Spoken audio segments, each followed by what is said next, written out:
At 7Generations Energy, we consistently strive to find innovative ways to minimize our impact on land and wildlife, reduce our water use, and manage our emissions. Throughout this video, you'll learn about the sophisticated tools and techniques we use to produce liquids-rich natural gas while striving to work sustainably for the benefit of the seventh generation into the future. Let's start with a virtual tour of our Kakwa River operation in northwest Alberta. Before work begins, stakeholders are consulted, surveys conducted, and regulatory permits acquired. The pad is cleared, about 300 meters by 300 meters, less than the size of a Canadian shopping mall. Up to 4 drilling rigs are assembled.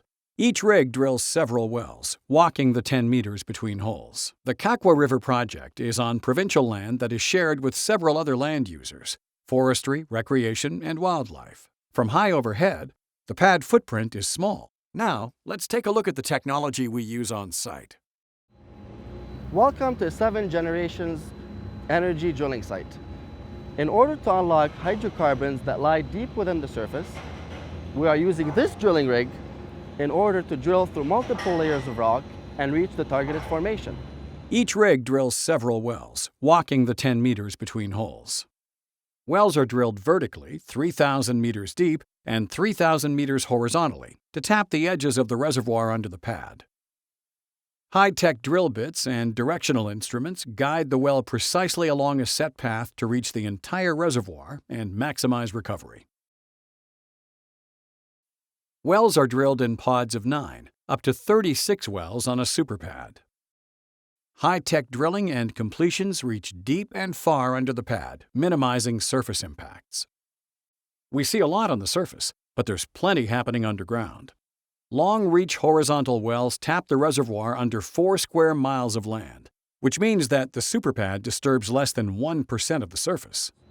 To put things in perspective, if you put this drilling rig by the Calgary Tower, the drill bit would drill down 3,000 meters and would reach past the Calgary Zoo.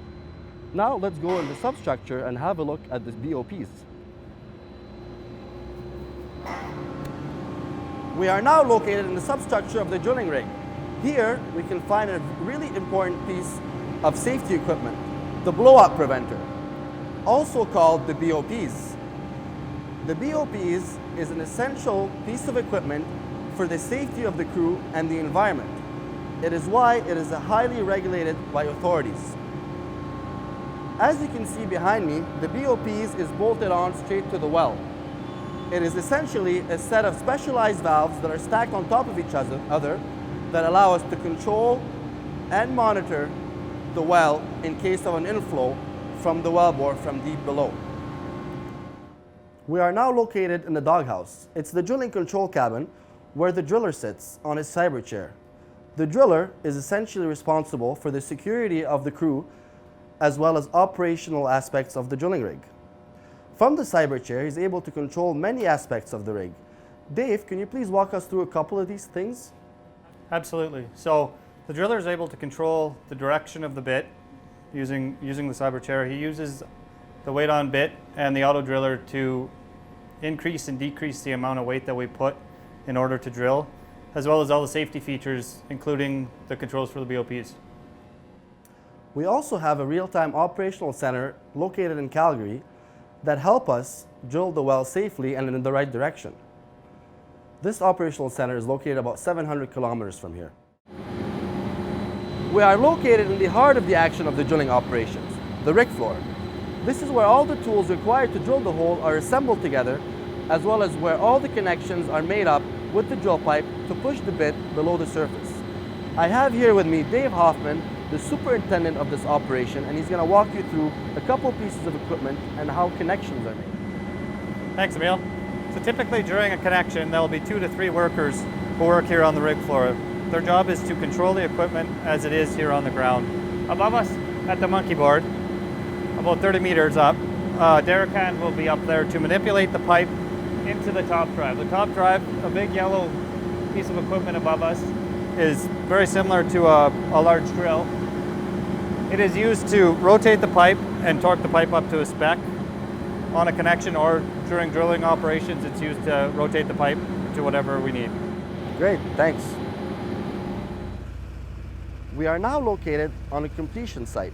This is where hydraulic fracturing happens.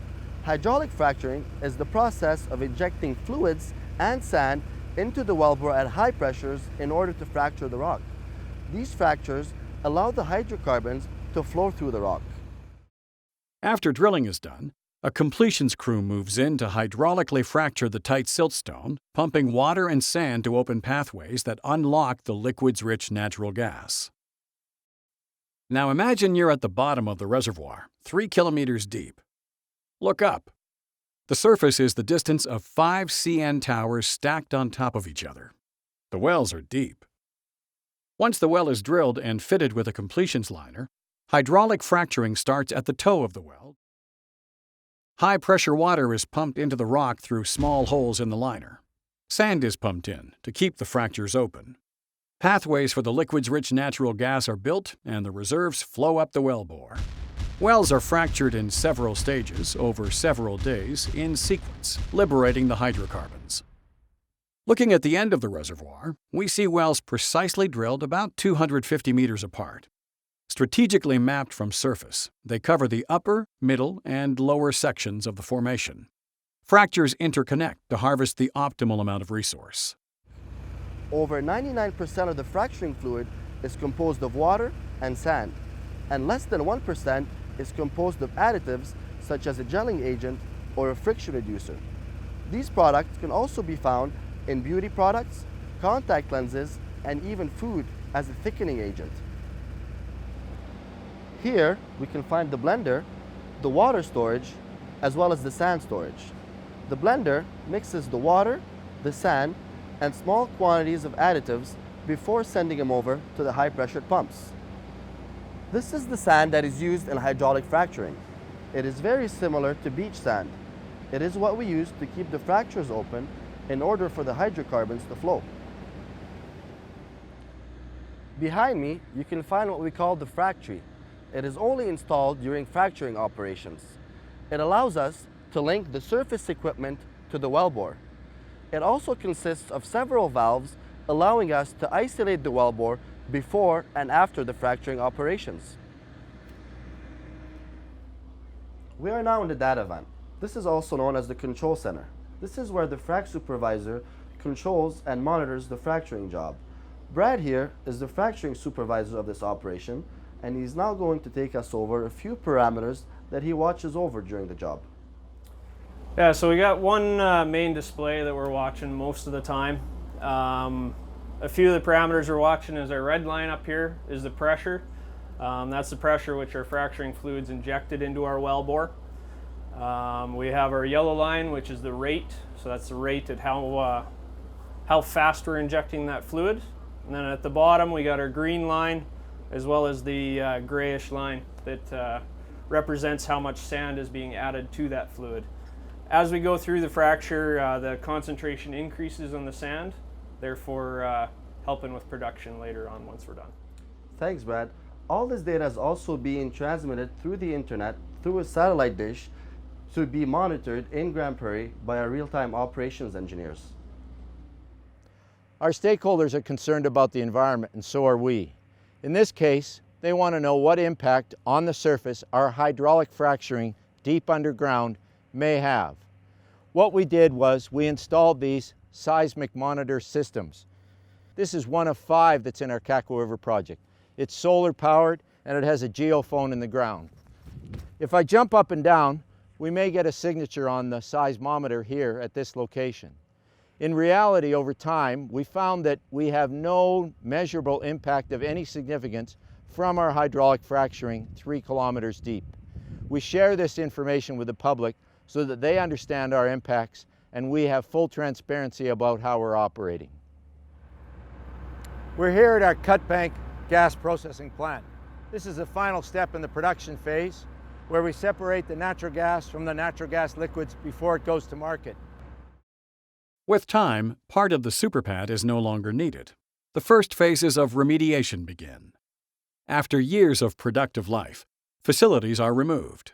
Our superpads and operations are designed to minimize surface footprint. Our plan is to progressively reclaim parts of the pad surface when that space is no longer required. We want to thank you for joining us today. We hope you have more understanding about how we produce natural gas for Canadians in a safe, reliable, and environmentally friendly manner. Responsible energy for all Canadians. Thanks very much for joining us.